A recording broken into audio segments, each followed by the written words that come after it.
Hello, love warriors, and welcome back to another video. Like you guys can see in the title, we're going to be talking about intimacy. We're going to be talking about relationships. We're going to be talking about vulnerability and why it feels like too much when it deepens, when there's those moments of closeness physically and emotionally, why it feels like you need to pull back, self-sabotage, or disconnect. So let's get into it. That was the question that I received. Why does intimacy feel like too much for me? And these are my questions for you guys so you can start deconditioning from what led to you reacting this way and start embodying what you truly want in a relationship in love. Yeah. So if you're new to my channel, welcome. My name is Jess Flo. I am a love alchemy coach. And what do we do here? We transmute pain, relational wounds, and love blocks into power so that you can live true peace, true love, true honesty, and true abundance. That's the legacy that we are creating here in my channel. And if it resonates with you, thank you for joining the channel. Make sure to like, subscribe, and to also follow me on TikTok because I do a lot of how-to tips there. If you want to join one of my programs, then the link is in the bio. So let's get into it. Question number 1 for you. What happens in your body when someone gets close? I want to talk about physically and emotionally because there's a physical reaction when someone gets close. So let's say you're getting courted, and this is for men and women, or you're courting because you can flirt with someone, you can approach someone, and you feel like this suffocation, right? Like you're suffocating. There's a difference between nerves and excitement and a defense mechanism being activated, right? So how does it feel in your body when someone gets close to you? Are you on high alert? Because I know for women especially, we are told that we need to be on high alert because people don't always have the best intentions when it comes to what they want to get out of us, right? So that can sometimes create a high alertness and an on guard reaction when it comes to connecting with somebody, when it comes to getting to know somebody. And that's not at all. I was actually talking about that with someone on my TikTok today that our parents, they left a real negative taste, a real negative real negative beliefs in our mind when it comes to relationships and how men show up in relationships, and that can start you off on a bad note, especially if you don't have experience in relationships yet. There's a difference between raising someone in knowing their self-worth and protecting themselves against dangers rather than telling them from the start that you should be on guard. There is a stance, right, when you need to protect yourself.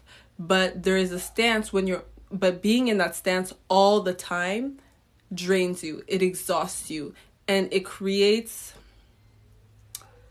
certain tics. Like you have to be on guard, you have to stay on high alert, you have to either disassociate, you have to just input your reaction, how your body reacts in those moments. But just to get back to what I was saying, right? How does your body react?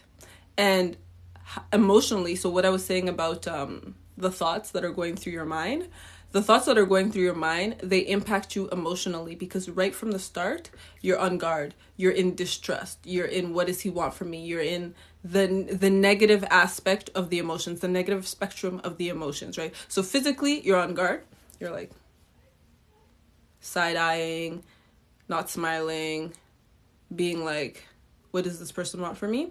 And emotionally, it's linking up. And your belief system is like, yeah, my dad told me to be on guard when a man is approaching me like this. Or for men, my mom told me not to trust women when they're flirting and looking at me like this, right? So that's in regards to an intimate relationship, right? A partner relationship. But this can also be with friendships. This also can be with colleagues, especially in the workspace. How are you in the workspace? Are you an outcast? Are you staying on guard? Are you staying away from your colleagues because you don't want them to get to know you? You don't want to grow emotionally with these people because you don't see yourself being there long term, because you just don't trust them, because you've heard stories. What is your body and your emotions, what are they telling you? The body doesn't lie. Your body will tell you the reality of what you really feel about people, about what you really feel about intimacy, about what you really feel about vulnerability, about what you feel about closeness, about getting to know people, about building relationships. Don't forget, everything is a relationship. Everything in your life is a relationship. You also have a relationship with yourself. And so if you're seeing the world in this light of negativity, of having to be on guard, then you're on guard inside your body. You're confrontational with you, or you're dismissive with yourself as well. And so by looking inward and by becoming aware of what's happening in your body, you allow yourself to open up to the world and not be so drained when it comes to building closeness and building relationships. So what happens in your body when someone gets close physically and emotionally? That will tell you the truth of what's happening, of what you've kept in there. Because habits build over time and your body is going to react. So number 2, it brings me into number 2. What did closeness require of you in the past? And you guys know I don't like to delve too much. Delve? I don't know if I said that right. But to stay too much on the past, because in the present, we want to be in the present and aware so that we can build our future and accumulate energy and emotion so that they stack up and so that they create a path for us to be in ease, right? But the past has the answers, and the past needs to be let go of, and that's when they say surrender, right? Because we need to let go of what is a burden and preventing us from flying higher. So what did closeness require of you in the past? Did you lose your autonomy to tend to somebody else's feelings? Did they have to feel like they were in control? Did they have to feel like they were in power? Did they have to feel like they were the leader? Was it emotional caretaking? Did you have to care for the energy that they were outputting all the time on you? And so you became silent and you became passive. Did you have to walk on eggshells and be careful what you say, walk on eggshells and be careful what you do, how you behave? Because with the slightest things that you did, things could go south. And were you responsible for their feelings? Like, when they were going through something, that responsibility was directly put on you.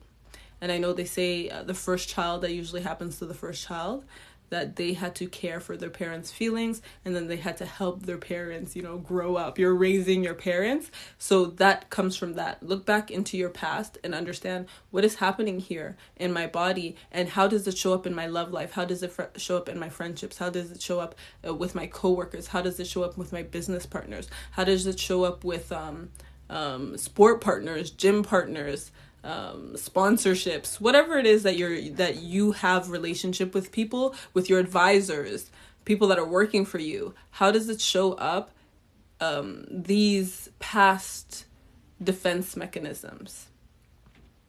Write it down, journal, like you guys know, meditate on it, become aware of it, observe your thoughts, observe how you're thinking around it, and circle back and challenge those thoughts.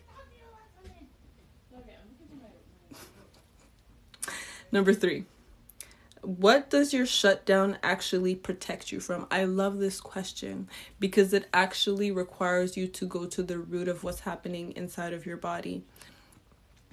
I shut down because I want to... I shut down because I don't want to be disappointed, or I don't want this person to be disappointed in me. But where did you learn that protecting your feelings, or where did you learn that by hiding your feelings or by hiding your truth, it creates disappointment? You have to go back to that memory. You have to go back to that, and it doesn't even have to be like a vivid memory, visuals in your mind. It can also be a memory within the body, right? Because the body carries that as well. So where did you learn to shut down? And what is your shutdown telling you? What is being protected? Is it your ego? When everyone Sorry guys, I filmed and I didn't record and I have to re-record and the sun is going down, so the lighting is different. So when you have constantly been told that the blame is on you, when you have seen disappointment and have been told that I'm disappointed in you, when you have opened up and been vulnerable and then you see that people are ghosting you or you've been abandoned like physically or emotionally, it's easy to revert back to that shutdown, that defense mechanism when you see it coming up in your relationships, when you see it showing up with colleagues, when you see it showing up with friendships. It's easy to revert back because that's how you've learned to protect yourself. Your brain is meant to protect you. That is its whole function, to understand the signals and the messages that are going on inside of your body, and then to send, okay, shut down. This is how we protect ourselves. This is how we conserve energy. This is how we stay away from feeling heartbreak. Heartbreak when we hear that we're not enough. We don't want to hear that anymore. We don't want to have to tolerate that heartbreak anymore. So let's shut down.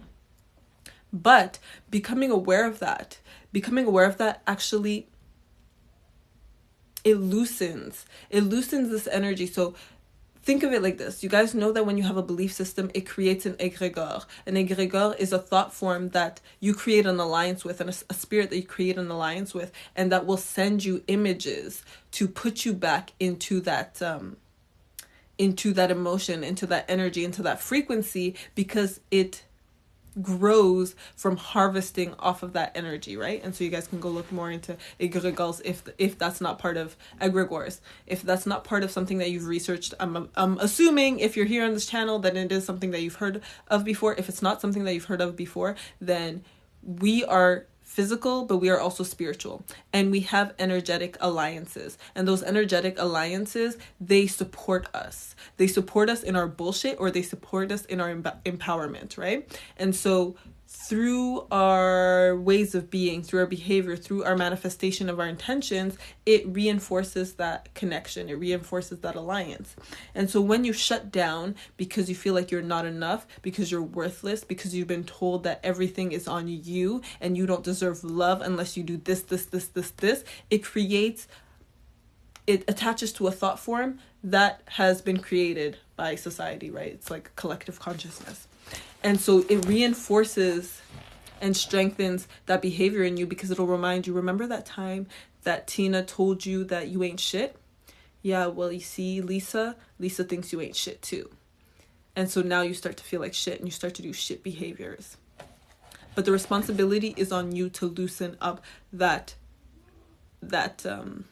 tie, to loosen up that alliance, because you have a vision of what you really want. You have a vision of love. You have a vision of peace. You have a vision of legacy. You have a vision of what relationships should be like, how they should be accepting, how they should be compassionate, how they should be trusting, right? And so when you come with all this mistrust from your past, it takes you away and feeds the energy of that past, rather than being in the present moment, being aware, observing your thoughts, observing your energy, and then redirecting it into what you truly want. This is why I love this question, because you can start breaking down, damn, I've been abandoned, but that doesn't mean I'm worthless. I have so much to offer. I have so much to give. I have so much to experience. I have so much that I want to do. I want to feel alive. I am alive, right? And I know that because there's this conscious breath that is moving through me.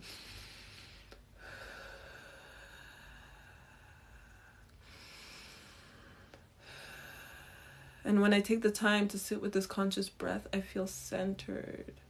I feel alive. I feel buzzing and tingling in my body. I feel connected. I know that I'm not alone. I know that there's something more for me out there to experience. And I don't want to leave with any regrets. I don't want to feel drained and exhausted because I didn't have the energy to show up the way I wanted to show up. And so I didn't get to attract the person that could resonate with that frequency of that with that brilliance and that radiance within me, right? That's why you need to get to the root, guys. Get to the root. Have an honest conversation with yourself and know that you are hiding your vulnerabilities because those vulnerabilities weren't appreciated by the people that were around you. And so that brings me to the next question, which is what legacy are you still carrying in your nervous system? And I was talking about this with my sister today, because we realize that sometimes we feel stuck in life because your environment hasn't been updated. And so although 5D, 4D, spiritually, emotionally, you're upgrading and you're seeing more and you're envisioning more, it takes time to show up in the physical realm because you're still around the people that are a reflection of your childhood. And so let me dive deeper into that.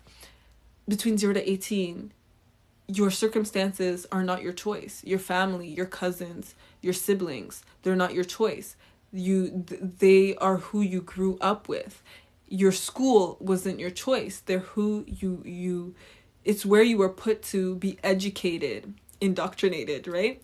And so then you're 18 and you're thrown out into the world and you're told to make all these decisions. And if your parents didn't allow you to make decisions in the home prior to that, you now make decisions that reflect the home that you were in, the environment that you were in. And so you're drawn to the friends that reflect your friends at school before 18, or your cousins, those relationships, especially in the African community. When I went to university, there's people of African descent that I was like, oh, that's like my sister, that's like my brother, because they resemble family members. And so I felt close to them and I felt safe with them because they resembled the people that I grew up with and I could see myself with, or they came from the same culture. And so there's a relation there, but it reflects the same environment that you grew up in. And so you're going to have the same triggers because you're putting yourself in the same place that you grew up in, which felt safe, which felt like you belong, which felt what to expect in those circumstances. And now that you're going out into the unknown,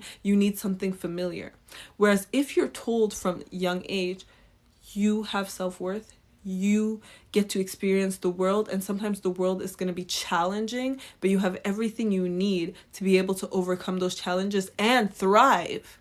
You have self-worth. You are brilliant. You are amazing. You are a god. You are a goddess. And so you get to write your story the way you want to, and everything that you embody, it'll attract the opportunities and it'll open the doors for you that need to be opened. Give me a moment, guys. I'm going to turn on the light.